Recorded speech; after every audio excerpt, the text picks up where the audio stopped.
Meus irmãos, graça e paz do Senhor Jesus. Eu convido os irmãos que abram a palavra de Deus no Evangelho de Lucas, capítulo 4. Daremos continuidade à pregação da palavra de Deus neste Evangelho, agora do versículo 31 ao 44. Lucas, Evangelho de Lucas, capítulo 4, 31 ao 44.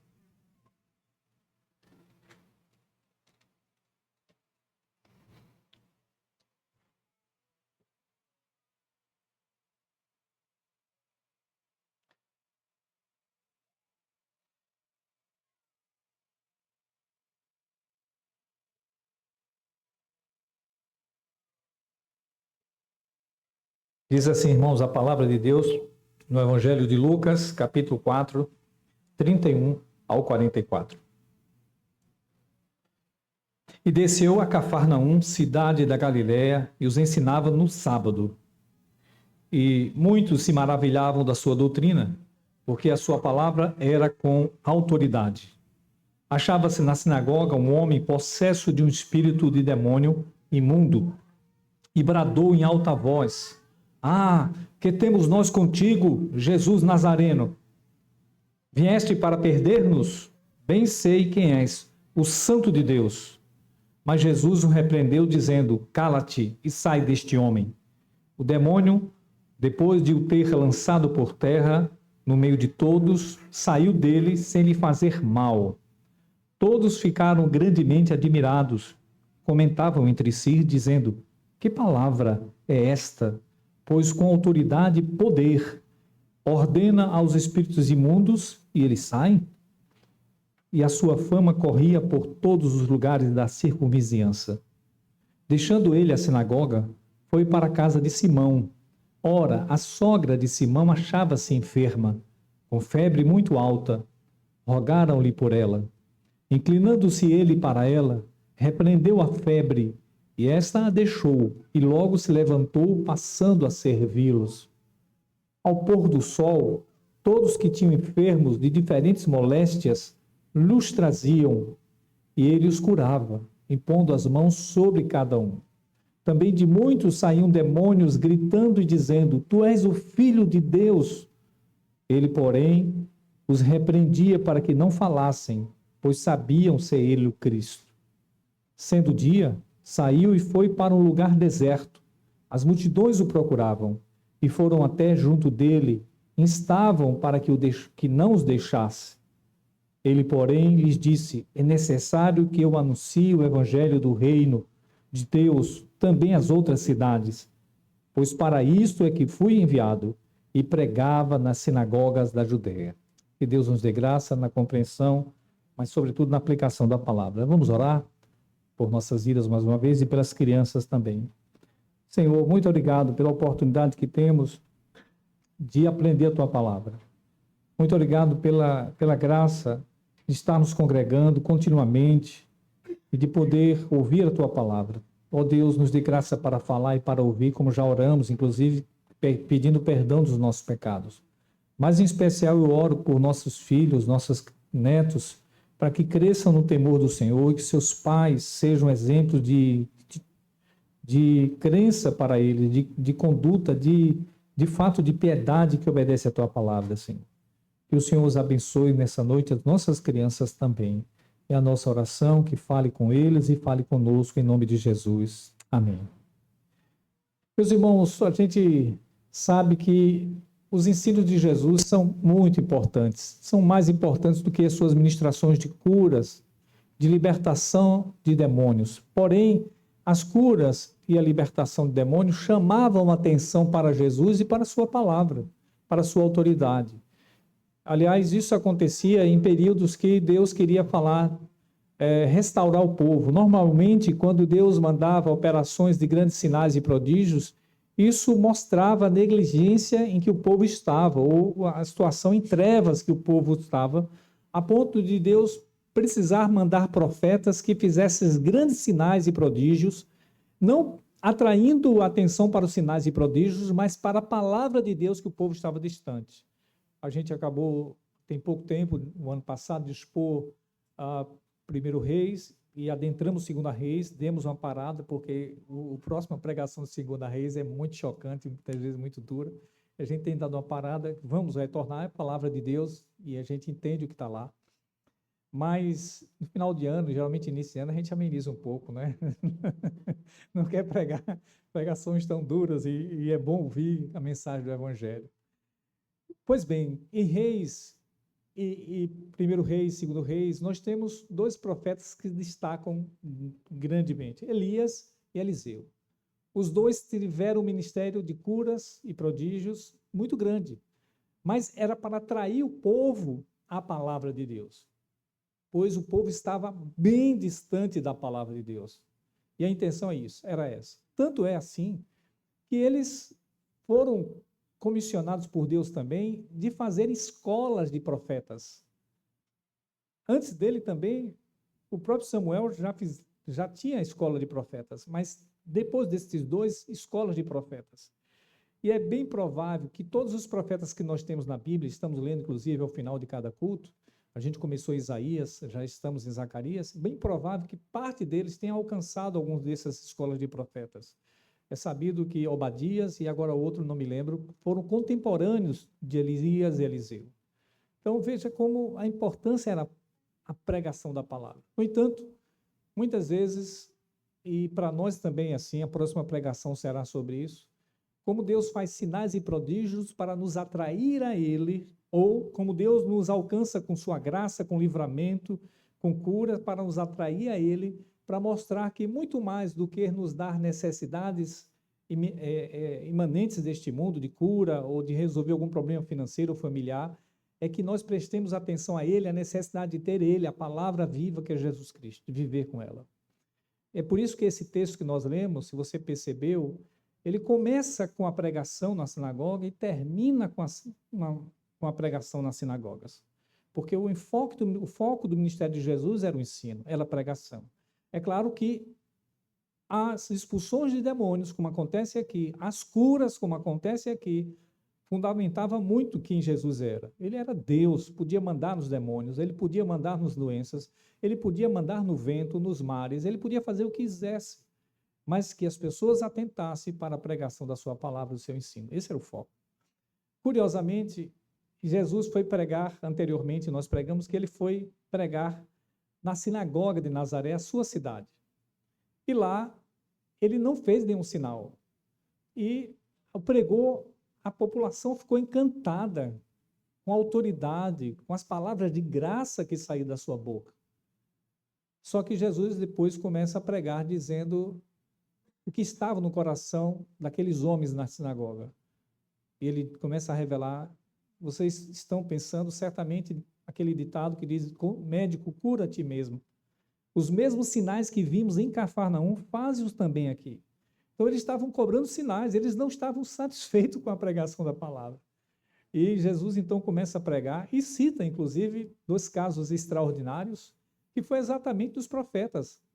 Elias, quando a viúva de Sarepta foi atendida, tinha muitas viúvas em Israel, mas nenhuma delas foi atendida por Elias, ou Deus mandou para que cuidasse de Elias, senão a viúva de Sarepta, de Sidom, uma fenícia. E por que isso? Porque os israelitas estavam com o coração empedernidos, duro, para aceitarem a palavra de Deus. Deus, então, coloca até, dá sua graça até um povo estrangeiro. E depois o próprio Senhor Jesus, na mesma pregação, cita Eliseu, que curou Naamã, o Ciro, mostrando que em Israel também havia muitos leprosos. Mas Deus não teve interesse de curar, mas curou o Ciro, Naamã. Isso para servir de testemunho para o próprio povo de Israel da dureza do seu coração. E Jesus, então, relembra esses fatos históricos de Elias e Eliseu para mostrar que também o seu povo, que foi vizinho dele, que acompanhou, viu ele crescer, que agora, quando ele se manifestava com poder e graça, estava com o coração endurecido e cobrando dele sinais e prodígios quando a palavra era suficiente para convencê-los e tratá-los. Então, Jesus é expulso. A gente viu que ele foi interrompido numa pregação, foi tirado da sinagoga, foi levado para o Monte Alto de Nazaré para ser jogado precipício abaixo. Mas o texto termina dizendo que ele passa pelo meio de todos Isso não acontece porque não era chegada a hora dele partir. É assim que termina a pregação anterior e o trecho anterior. Agora, Lucas se volta para a estada de Jesus em Cafarnaum. É provável que ele tenha ido para Cafarnaum porque era a cidade de Pedro morava.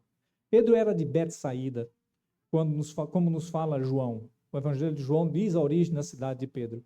Mas Cafarnaum era cidade próxima, era cidade inclusive pesqueira, era próxima, era marítima perto do Mar da Galileia. Entenda o Mar da Galileia como o lago de Genezaré, o lago é conhecido como Mar da Galileia por ser muito grande, mas é um lago de água doce, um mar de água doce.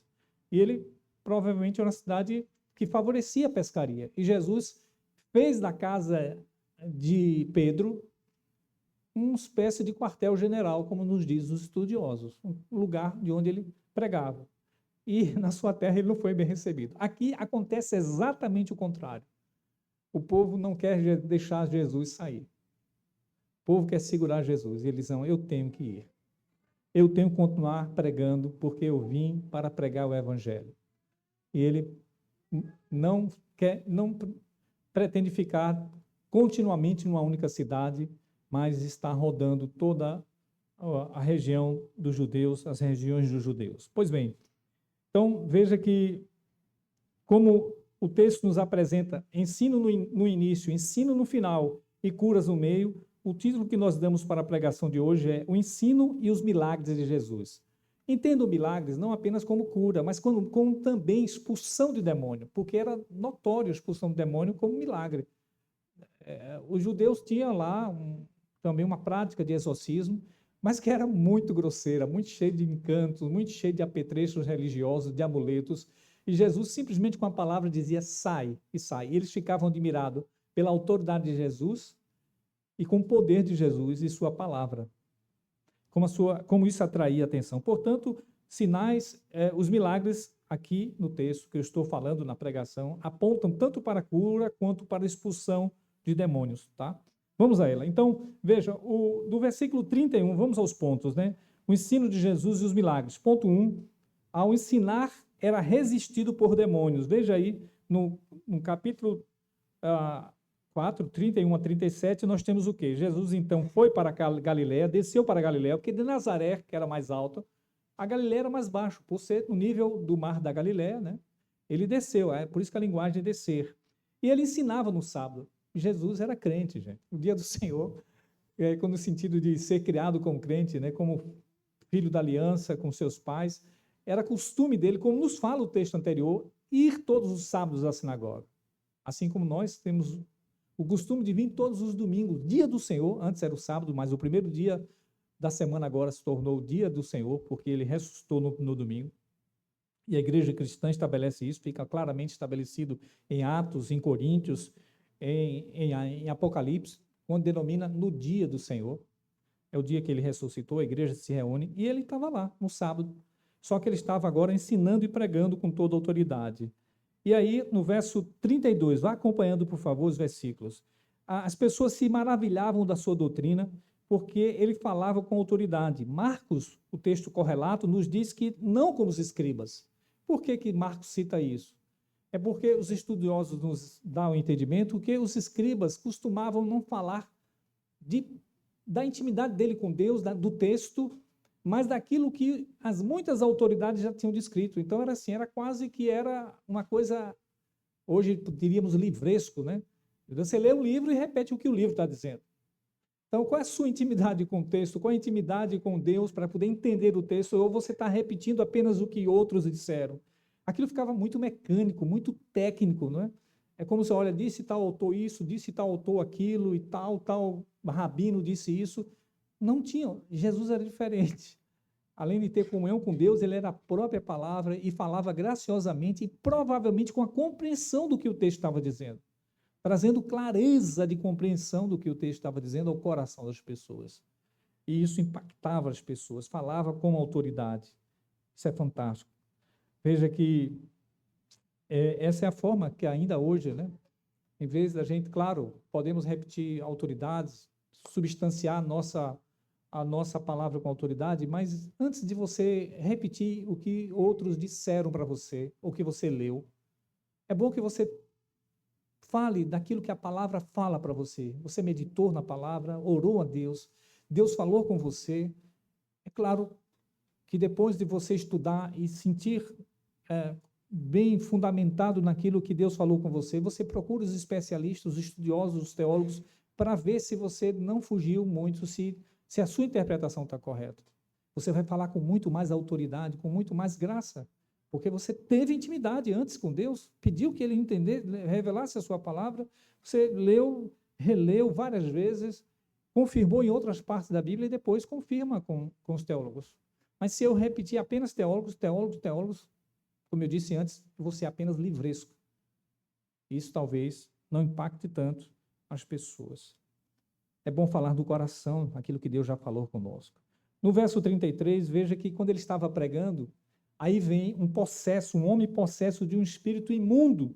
Lucas classifica assim um espírito imundo, que brada em alta voz, dizendo o que ele vai dizer logo em seguida, a gente comenta, mas veja, aqui é muito importante que a gente veja um espírito com essa qualificação, espírito imundo, que não é dito em outros lugares. Por que Lucas classifica? A gente sabe.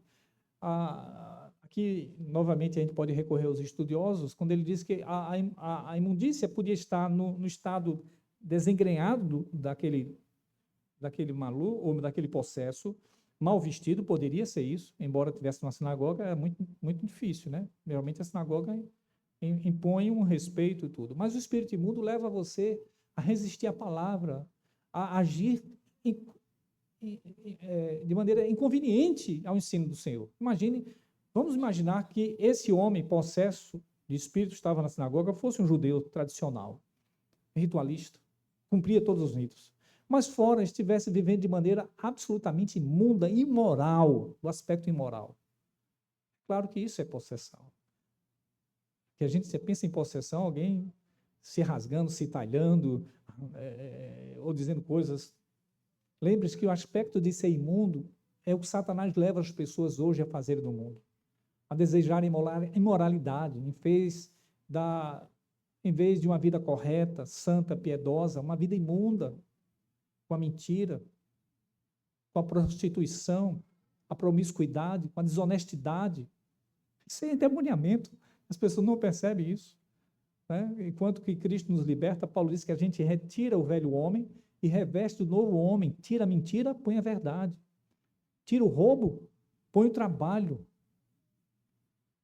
A gente tem uma sequência de comportamentos que são imoral, do velho homem, e Satanás certamente estimula, isso torna a gente imundo, e quando a gente se converte, o cristianismo transforma as pessoas para uma vida digna, uma vida humana.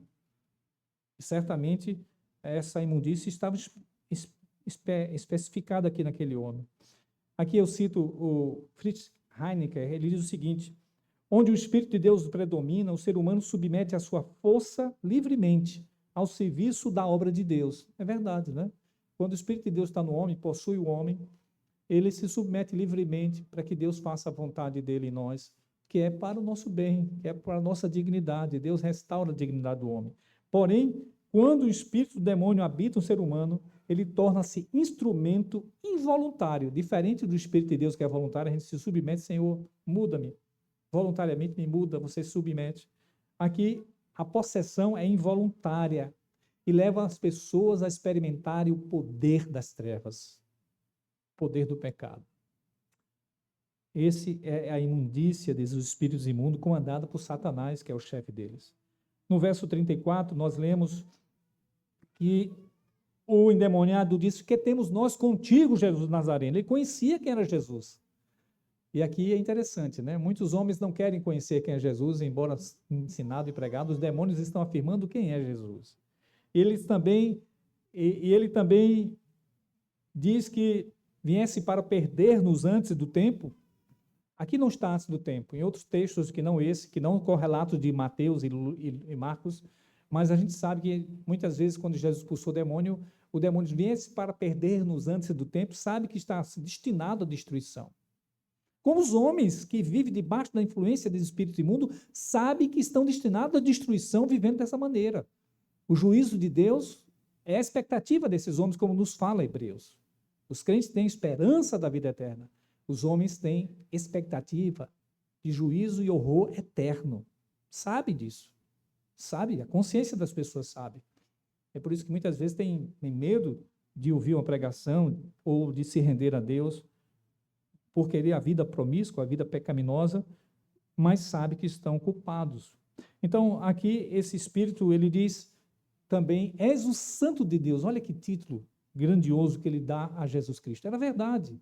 E aqui, novamente, a discussão vem, como é que ele conhecia? Lembre-se que os demônios estão no área espiritual, sabem muito mais que nós, estão vendo todo o processo, né, acontecer, historicamente acontecer, mas também estavam antes da queda. Estavam com Deus. Conhecia a pessoa do Senhor Jesus, então não era estranho que eles já conhecessem. Mas por que eles fazem isso? Por que essa propaganda gratuita? Aqui vem o grande problema, né? Estão fazendo propaganda para Jesus, mas Jesus está mandando calar-se. Não deveria aproveitar? É isso mesmo, eu sou o Santo de Deus e as pessoas estão aqui para me ouvir, não. Jesus simplesmente não deixa ele falar, cala e manda ele se calar e sair daquele homem e se calar. Então, isso aqui já fazia parte do conflito entre Jesus e o mal, né? Ele veio destruir as obras do diabo, como nos diz João, Evangelho de João, no capítulo 1, verso 3, carta de João, primeira carta de João, capítulo 3, verso 8, que Jesus se manifestou para destruir as obras do diabo. E o diabo e o mal também estavam achando ruim aquilo. Por isso que fizeram aquela antipropaganda. Não era uma propaganda, era uma antipropaganda, a gente vai entender já já. Veja que no verso 35, Jesus repreende e manda ele se calar e sair. E ele sai deste homem sem fazer o mal.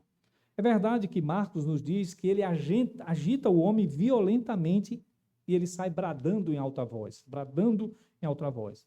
Algumas versões dizem que ele tem ali uma convulsão. Mas o texto de Lucas, o médico, ele diz que ele não o feriu, não teve gravidade. Apesar do inimigo tentar atingir aquele homem, e Jesus está certamente em favor daquele ser humano para libertar do poder das trevas, ele não consegue fazer mal, apesar de toda a agitação. Ele sai sem fazer mal. Aqui é importante, irmãos, que a gente entenda aquilo que Tiago nos diz, que os demônios, eles creem em Deus e tremem. E os homens que escutam a pregação do Senhor o tempo todo, dizendo que Jesus é verdadeiro, é o Rei dos Reis, é o Senhor, que morreu, ressuscitou, que virá para julgar vivos e mortos. As pessoas não creem nisso, não tremem. Deveriam tremer, porque os demônios creem e tremem. Eles não obedecem, mas eles creem quem é Jesus e sabem tudo o que vai acontecer, tanto que ele diz, viesse para perder-nos antes do tempo, sabe que vai destinado à danação eterna. Mas eles não temem. As pessoas hoje não creem no Senhor e pregada, a palavra de Deus é pregada, ensinada de várias formas. Agora, encerrando aí o verso 36, nos diz aí que todos ficaram admirados. Em Marcos nos diz que será isso, uma nova doutrina? Perguntaram. Que palavra é esta? Que com autoridade e poder ordena os espíritos. Veja que por mais que Satanás tentasse ali atrapalhar, e veja que o demônio, é dito demônio no singular, mas isso viesse para nós, né? Ele usa o plural nós, talvez se referindo à região, aos demônios de maneira geral, né? E Satanás. E veja que a intenção de Satanás era atrapalhar o culto, não impedir Jesus de pregar, e Jesus não permite, manda ele se calar, e também para que ele não atrapalhasse e ele não tivesse interrompimento ali na pregação. O que acontece? Aquilo não atrapalhou, pelo contrário, as pessoas deram credibilidade à palavra de Jesus, porque disseram, que palavra é esta? E Marcos disse, uma nova doutrina? Que ensinamento é esse? Porque Jesus ensinava com autoridade e poder, que ele ordenava os espíritos e os espíritos obedeciam a ele. Então, por mais que Satanás quisesse atrapalhar, e atrapalhou um pouco o culto, porque Jesus pregando, Satanás ali atrapalha um demônio, mas aquilo serve para aumentar a autoridade de Jesus. Tanto dá uma olhada no verso 37, que a fama de Jesus corria por todos os lugares. Marcos nos diz, Marcos 1, 28, que a fama correu célere por todas as direções, rápida. Então veja que ele não houve cura na sinagoga, mas hoje houve uma libertação, um milagre de libertação, expulsão de um demônio. E Jesus continuou pregando, ensinando, porque o foco era a pregação. Então esse era o foco de Jesus, era a pregação. Segundo lugar, irmãos, o ensino e os milagres de Jesus. Em segundo lugar, porque ao ser servido, curava a enfermidade. Versos 38 e 39. Dá uma olhada, por favor. A sequência é o seguinte. Ele sai da sinagoga e vai para a casa de Pedro. Por que a casa de Pedro? Simão. Pedro e Simão são o mesmo nome. Marcos 1, 29 nos diz que ele foi com Tiago e com João. Por que com Tiago e com João? E lá também está a casa de Simão e André. Por que esses quatro? Porque esses quatro discípulos de Jesus eram pescadores. A gente vai ver na pesca maravilhosa, que será a pregação seguinte. Eles eram sócios. Dois irmãos de cada lado, sócios numa mesma sociedade de pesca. Então, ele tinha uma companhia de pescaria. E André era irmão, ou Pedro era irmão de André era irmão de Pedro, e Tiago e João eram irmãos. Como eles tinham sócios, e Jesus foi para a casa de Simão, os outros foram, porque eram sócios também para aquele momento. Olha que honra, né? Receber Jesus depois da sinagoga pela manhã, o almoço. Só que chegaram lá, encontraram a sogra de Pedro, acamada, doente. Sim, Pedro era casado, né? E nos diz o texto que rogaram por ela. A gente não sabe quem rogou. Foi Pedro e a esposa de Pedro, ou foram os outros? É provável que foi Pedro e a sogra, e a mulher de Pedro, né? Ela está com febre alta, né? Com febre alta.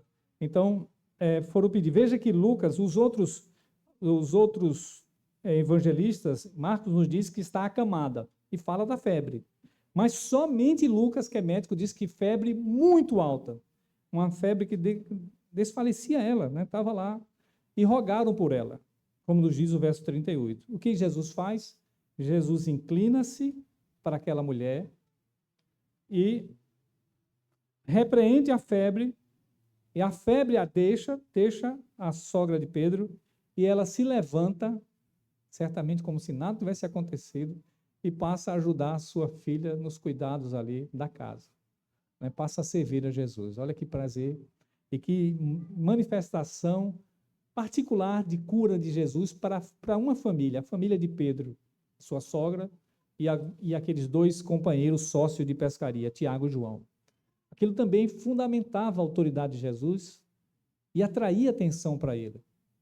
Como nós temos hoje, né? Quantos de nós chegamos aqui porque Deus, de alguma forma, manifestou misericórdia?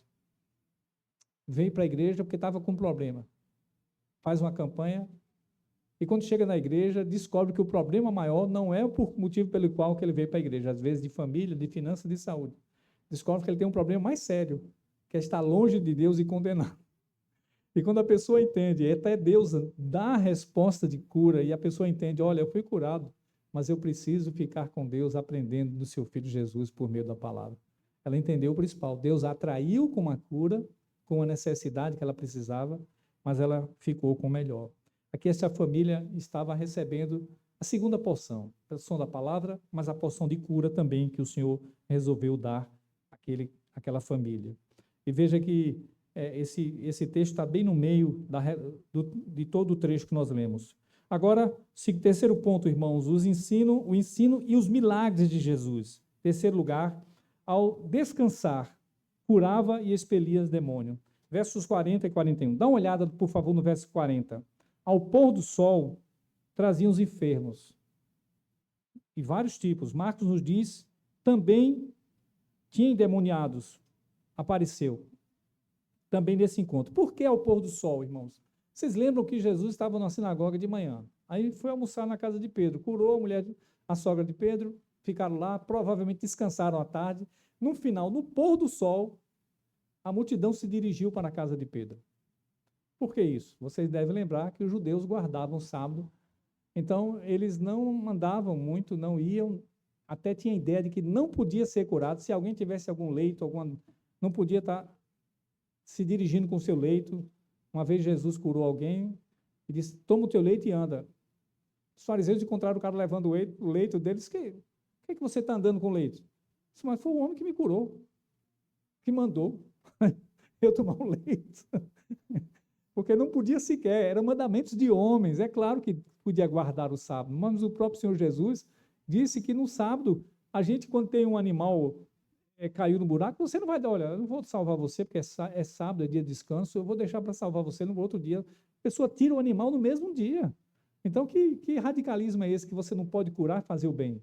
Mas a população, sendo instruída pelos rabinos, pelos líderes, eles não saíram, não incomodaram Jesus, senão no final da tarde, ao pôr do sol. E se aglomeraram na casa de Pedro.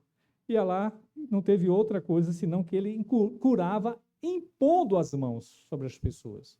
Aqui uma cura bem específica, né? Uma cura bem graciosa, mas que também veio a ser um sinal muito grande da palavra de Deus, né? A imposição de mãos. Permita-me citar aqui novamente o Fritz Heineken, ele diz o seguinte: os outros dois evangelistas sinóticos não mencionam a imposição de mão. Esse gesto é símbolo de transmissão, seja de cargo, 1 Timóteo, por isso que se impõe a mão sobre presbíteros, diáconos e pastores, transmissão de cargo. Bênção, quando a gente abençoa, a gente impõe as mãos, como Jacó fez com seus filhos e com José.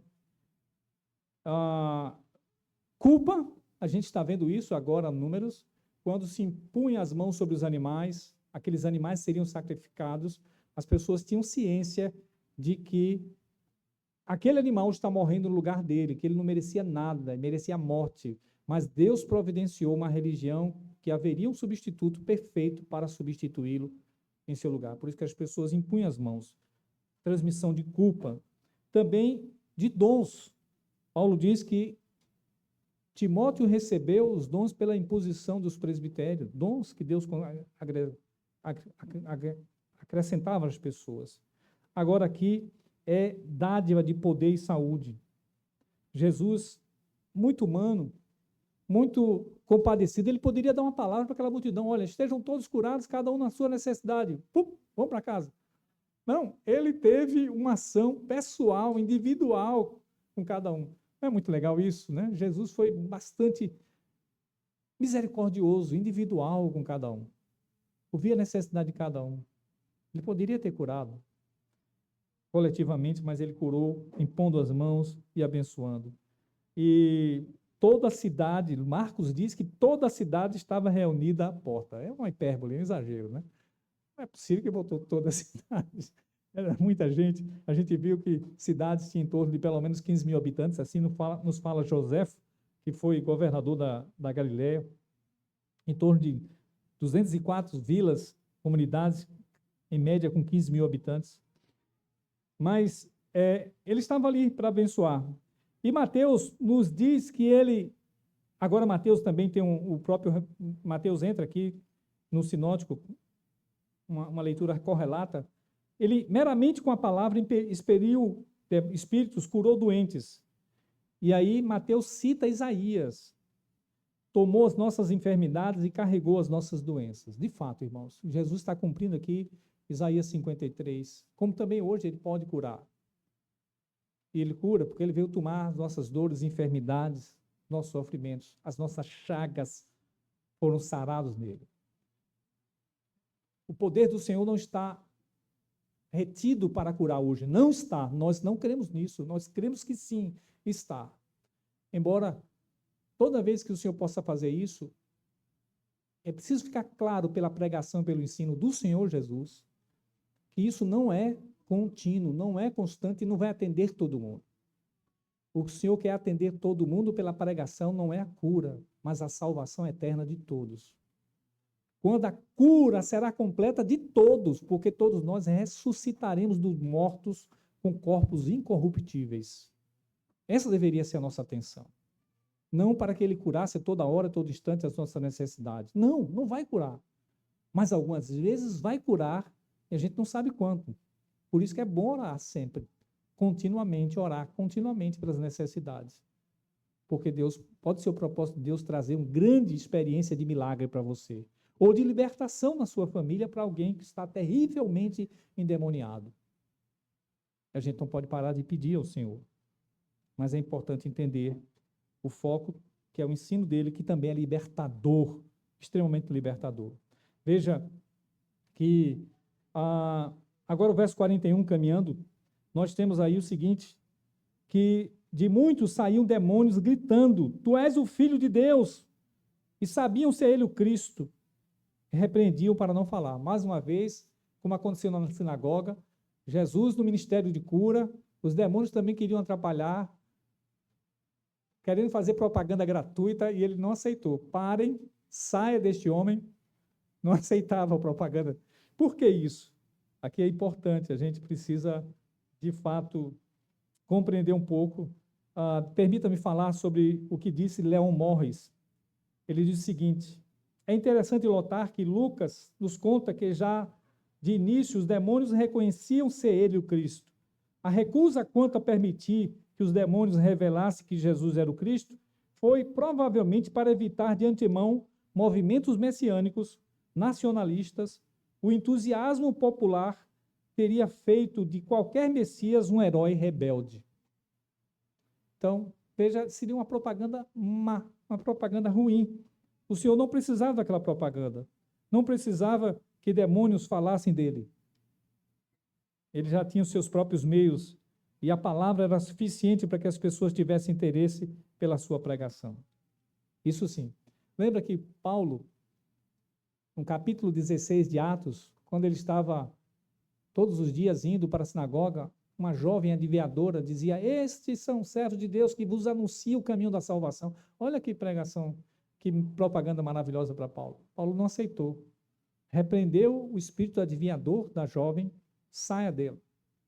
E aquilo trouxe uma confusão, porque as pessoas que detinham aquela jovem porque adivinhava, causaram confusão para Paulo. Olha, o meio de lucro nosso, você tirou o demônio da mulher.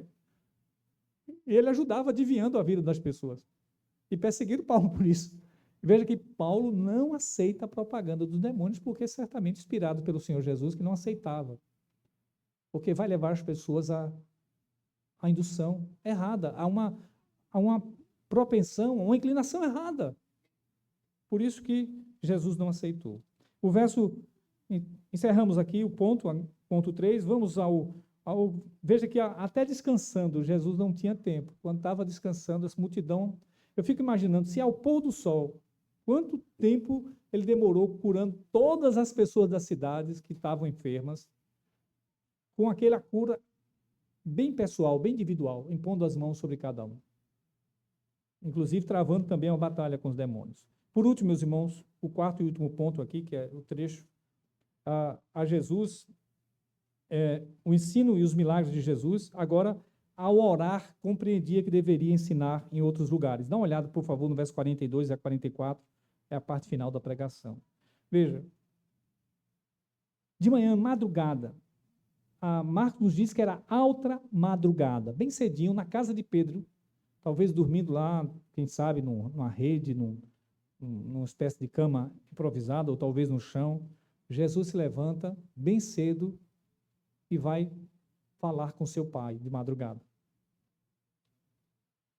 Ele vai para orar. Essa necessidade de orar, irmãos. Veja, Jesus era Deus, embora fosse homem. E ele sempre estava orando. Lucas vai falar muito da oração, da importância de orar. Estamos falando da importância da pregação sempre. O texto nos leva a isso. Mas o texto também nos aponta a necessidade de orar. Nós presbiterianos somos conhecidos como aqueles que gostam da pregação e da palavra, de estudar a palavra. Mas somos também conhecidos negativamente como aqueles que não gostam muito de orar. Isso é um negócio ruim para nós.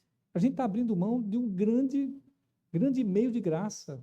Se nós valorizamos a palavra, por que culto de oração a gente não vem? É reunião de oração não vem, não tem culto de oração. É reunião de oração. Culto nós só temos um, que é um culto da... Mas é reunião de oração, por que a gente não vem para a reunião de oração? Por que é pesado? Deveríamos entender que é meio de graça. Até de você compreender a palavra, você não vai compreender se não for por meio da oração. Se você valoriza a palavra, ore. Ore muito para ler a palavra e para Deus dar condução naquilo que está na palavra. Muitas vezes entendemos o que está na palavra, mas não vamos seguir se não for debaixo do poder do Espírito Santo que nos conduz à palavra. Não vamos entender, não vamos sequer vivê-la.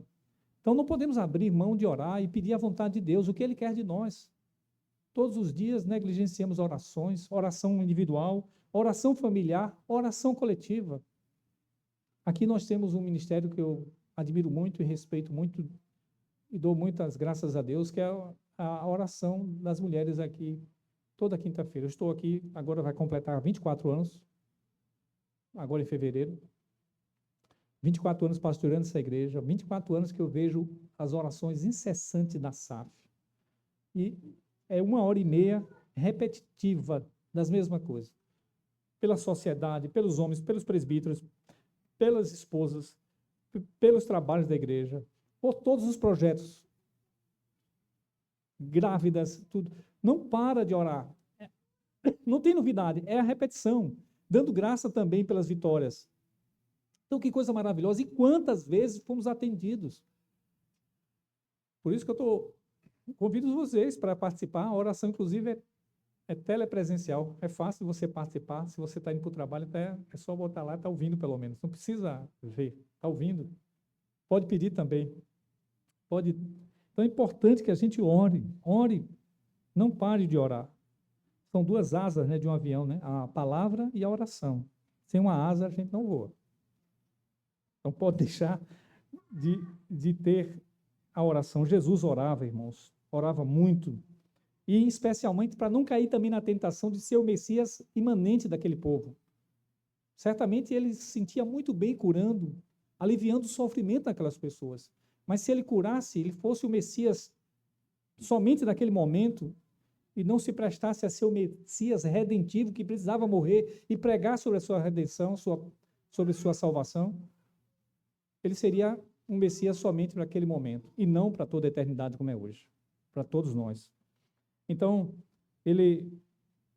a multidão chega para ele, Marcos nos diz que Simão e outros procuravam, Simão à frente aqui, o Senhor, minha casa está cheia de gente lá, já estão lá, estão esperando o Senhor, e todos te buscam, nos informa Marcos. Até junto dele estavam para que não deixassem. Olha a diferença de Nazaré. Nazaré, saia daqui, a gente vai jogar o Senhor de despenhadeira abaixo. Cafarnaum, não, o Senhor não vai sair daqui não, fique aqui conosco. Mas eles tinham um interesse também equivocado. Eles estavam mais interessados nas curas, nos prodígios de Jesus, do que na palavra de Jesus. Isso aqui é muito importante, irmãos. Jesus se afasta, procurando a solidão do Pai para se fortalecer. Certamente recebe a resposta do Pai, não fique mais aí, saia daí. Certamente, porque ele diz isso, tem que sair. E para que as pessoas não ficassem tão dependentes dele. Aqui, deixe-me citar um estudioso que ele diz o seguinte: havia um duplo perigo para Jesus ficar. Primeiro, que Jesus tornasse mais desejado como homem que cura por meio de milagres do que como pregador do Evangelho. E segundo, que a população se afastasse da pregação e se voltasse às curas milagrosas, que é o que acontece muitas vezes hoje. Por essa razão, Jesus saiu de Cafarnaum bem cedo, na manhã do dia seguinte, dirigiu-se a um lugar solitário. A cada manhã ele precisava se presentear novamente com aquilo que necessitava para que iniciasse o seu dia, né? Pois ele vivia por intermédio do Pai. Ele diz, eu não faço nada sem a vontade de meu Pai. Ele nos ensinou a oração. Na oração são assuntos. Na oração do Pai Nosso tem um assunto lá. Venha o teu reino, seja feita a tua vontade. Pai nosso que está nos céus, santificado seja o teu nome. Glorifica a Deus, santifica a Deus, reconhece que Ele é autoridade e diz que está disposto a fazer a vontade dEle. A gente tem, certamente, alguns de nós temos receios, dependendo da época do nosso ano. Eu não vou orar não, sei lá que Deus, eu quero fazer uma coisa, vai que Deus não queira. Eu não vou pedir para Deus fazer a vontade dEle, vai que a vontade dEle não seja que eu tenho esse projeto. Mas é melhor que você faça a vontade dEle do que a sua. certamente a vontade dele sempre será melhor do que a nossa. E é preciso buscar. E a resposta de Deus foi, no verso 43, ele disse: é necessário anunciar o reino de Deus a outras cidades. Ele foi enviado para isso, não poderia ficar fixo no lugar que tanto queria, até porque o perigo estava lá, das pessoas quererem somente pelas curas, né? Então é isso. E o verso 44 eu encerro. Pregava na sinagoga da Judéia. Aqui, Marcos nos diz que é por toda a Galiléia, pregando e expelindo demônios. Marcos nos acrescenta isso. Por toda a Galiléia, nas sinagogas. Veja, por que sinagogas? Porque assim como começa o trecho que nós pregamos, termina. Começa com pregação na sinagoga, termina com pregação na sinagoga. No meio tem curas. Cura e expulsão de demônio. Tudo isso atraindo para a palavra. Mas o importante aqui é a palavra. É a palavra, porque é assim que o Senhor ministra os nossos corações. Deixe-me encerrar trazendo aplicações. Veja, a gente tem um ditado popular que eu não vou usar, que ele é muito político, muito social. Eu vou usar um ditado popular dizendo o seguinte: se os demônios não gostam de Jesus e de sua palavra, é exatamente do que a gente deve gostar. Porque se os demônios não gostam de Jesus e sua palavra, a gente tem que fazer o contrário, não é não? Vamos gostar da palavra. E aí, eu pergunto para você, qual a importância que você dá à pregação da palavra de Deus? Você está preparando o seu coração para que a palavra de Deus adentre o seu coração, lendo a palavra de Deus, inclusive? Uma outra aplicação, o ensinamento, o ensino e o entendimento correto da palavra de Deus são meios graciosos para pôr longe de nós os demônios. Você sabia disso? Às vezes a gente quer fazer algum ritual, algum rito, algum amuleto que afaste de nós os demônios. Tem crente que abre até o Salmo 91. Se você não praticar o que está lá, não tem demônio que se afaste. Não abre, não adianta abrir a palavra como um amuleto. É a vivência da palavra. Portanto, os demônios não gostam de crente, de pessoas que se aproximam da palavra. Lembra que Jesus contou uma parábola dizendo que o semeador saiu a semear? Uma parte da semente caiu à beira do caminho, vêm as aves e roubam e levam a semente. E os apóstolos perguntaram: explica-nos a parábola. Ele disse: as aves ali, naquela parábola, a ave ali é Satanás. Ele não deixa que a semente, a palavra de Deus, frutifique nas pessoas. E você pode ter certeza, ele está trabalhando com seus agentes, seus demônios, para impedir que a palavra de Deus frutifique em nossas vidas. E se você tem que ter uma coisa prioritária na sua vida para o reino de Deus, é entender a palavra, se absorver da palavra, para que isso possa expulsar também toda a má intenção demoníaca das nossas vidas. Essa é a grande batalha espiritual que nós vivemos, irmãos. É compreender a palavra e praticá-la. Certamente Satanás vai... Porque quem se chega para Deus, Satanás foge dessas pessoas. E a gente pode chegar para Deus por meio da palavra e da oração. Terceiro lugar, devemos nós pedir hoje cura e libertações para Jesus? Sim, irmãos, devemos. Isso está acontecendo. Está acontecendo. Talvez, porque a gente pensa assim, hoje nós temos muito mais recursos médicos, medicamentos, entendemos mais a fisiologia, a ciência, temos muito mais meios para fazer chover em nossas plantações, meios de irrigações.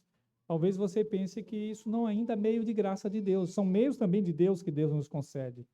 Quando você tomar um remédio e aquele remédio curar uma doença, dê graças a Deus, porque é Deus também operando o seu poder sobre você e trazendo graça.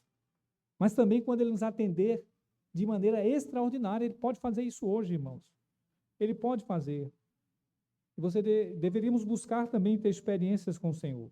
Eu prefiro, é claro, eu digo e repito isso, que normalmente quando a gente está numa situação de pedir o extraordinário de Deus, é que a coisa está feia para a gente, né?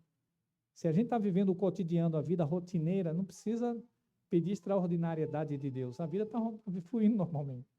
Mas se um dia precisarmos de um livramento, Senhor, sou teu, salva-me, por favor. Manda o socorro. Manda o livramento. eu acho que é o Salmo 34 ou o Salmo 16, 36, já preguei sobre ele, quando Davi se fez amalucado e foi liberto. Sabe quem Davi atribuiu a glória e a libertação? A Deus, não a ele. Ele chegou lá, ele estava fugindo de Saul, chegou no reino, acho que era Gag, não sei se era Gag, não lembro agora. É o 34 ou 36, o Salmo. E ele disse, vem cá, esse aí é o homem que canta sobre ele, que Davi matou milhares e ele 10 milhares. E Davi ficou assustado, disse, tá, agora vamos matar. E Davi começou a babar, fazendo de maluco. Ele disse o seguinte, vem cá, tá faltando maluco no meu reino para você trazer mais um? Manda ele embora. É assim que Davi se livra.